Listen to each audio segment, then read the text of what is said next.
to say no. That's the subject under discussion. And there are plenty of times in life when you have to say no. Fortunately, sometimes it's easy. Saying no to the time is simple as this. No. Thanks for asking me, but no. Yes, sometimes just plain no is best.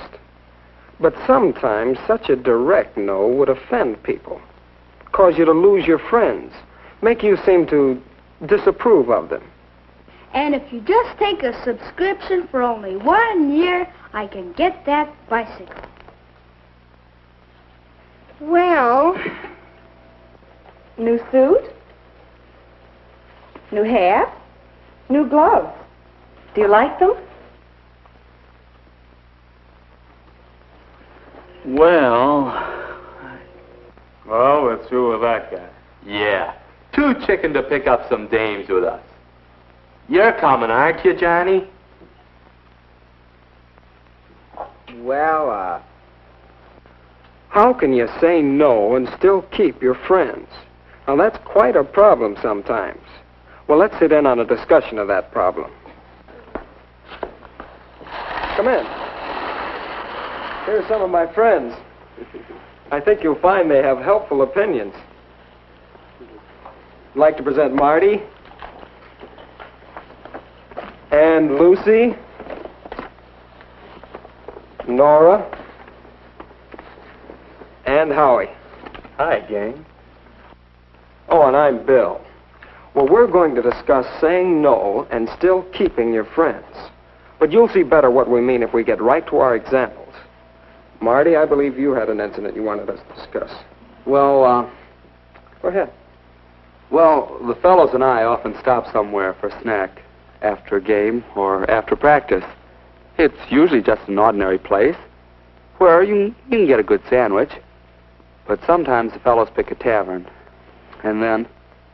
No service here. Well, how about it? Let's have a drink. A drink? Sure, swell idea. Well, I dare you. What do you mean, dare? A drink never hurt anybody, eh, Marty? Well, Well, be boy. I'll have a beer. Me too. Beer? Huh. Scotch and soda for us, eh, Marty? well, that's the situation. What can I say? 'Cause, well, I want to get along well with those fellows on the team. I don't want them to think I'm a drip. Well, couldn't you just tell them you're in training? Well, those fellows are supposed to be in training, too. Well, that makes it harder. No wonder we lost so many games. I'll bet they really feel a little guilty themselves if they're in training.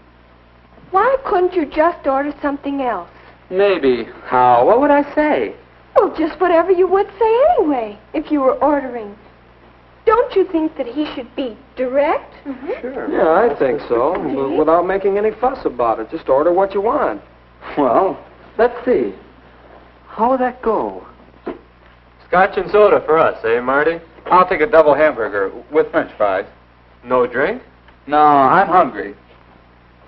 Yeah, I think that might work. You know, I'll try it next time. I don't think it'll work at all. Not if the boys are at all insistent. Maybe they'll let it go at that, but there are a lot of kids who won't give in so easily. Let me tell you, happens all the time at pajama parties, for example. We get all settled down and the hostess mother's safely out of the way, and then...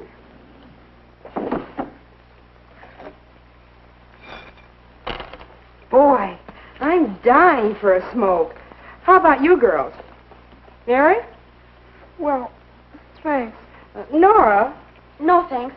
I got some gum somewhere. Light?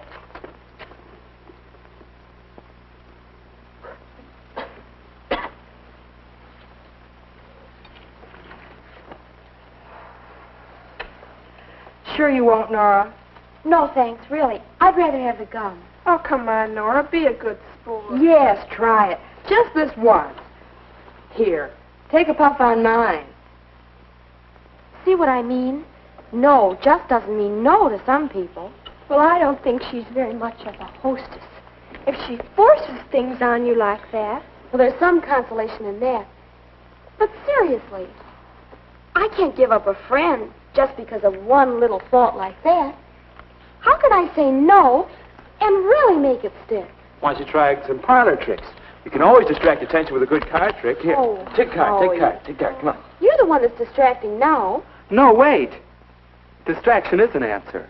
Oh, I don't mean card tricks, but you can say no and change the subject. Bring up the latest gossip. Sure, maybe. Could be. You see? Oh, Howie. Well, let's see how that might work. Here, take a puff on mine. No thanks, Rose. Oh, go ahead. Say, have you heard about Ted and Margaret breaking up? No. Well, who's she out after now? Yes, what's the story? Well, I guess that Ted is... That may be a pretty rosy version of what would happen. It might work, though. See, distraction. Change the subject. It takes more than changing the subject to... Well, what about the problem of boys? Their hands, you know. Lucy, you promised not to tell. Oh, I didn't mention any names. But seriously, I've run into problems like this a lot. You get home from a date, and it's still early enough to stay outside for a while to talk. Some talk. It's a funny thing. This boy has probably been good company on the date, but just give him half a chance alone, and there's just no stopping him. Moral, don't spend time alone with him. Simply don't get into a situation like that. Oh, it isn't quite as simple as that, is it? He has to take you home sometime. So you ask him in. Your folks are up, and you have something to eat in the kitchen, and then you say goodnight. That's a help, all right. But really, you can't help getting into situations where petting's likely to start.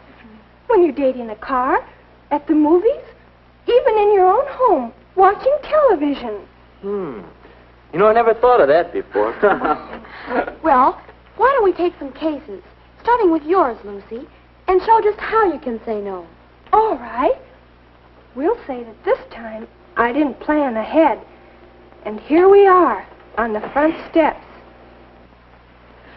Tell me, what are you going out for in the track meet next Saturday? Oh, the relays, I guess. Oh, how wonderful. Or take the case of the girl who finds herself in this situation. Say, is anybody else hungry? How about it, you two? Couldn't we go someplace for something to eat? Just a minute. I'm not sure those are very good examples. That poor guy in the front seat of the car sure was mad. And the other But, guy... Bill, it's not easy, you know.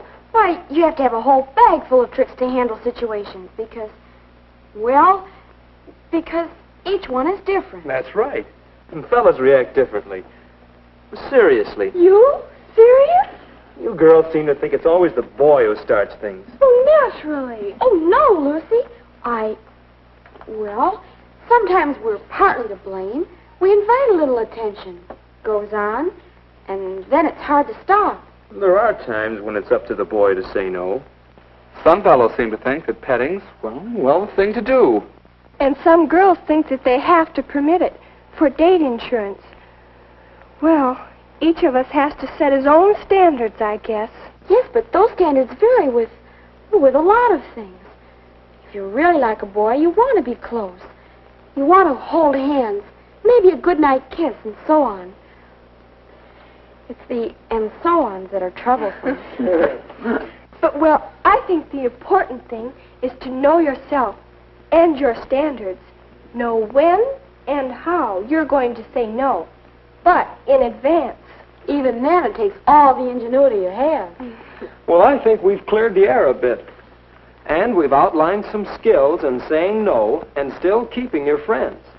I think we ought to list them again and review. Yeah. Lucy?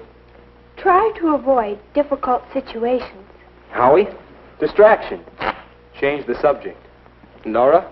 Know exactly when you want to say no and be definite. Marty? And then say no. Friendly as possible, but still no. But don't be too preachy.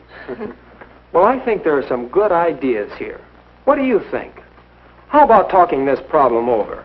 It's worth some effort to learn how to say no and still keep your friends.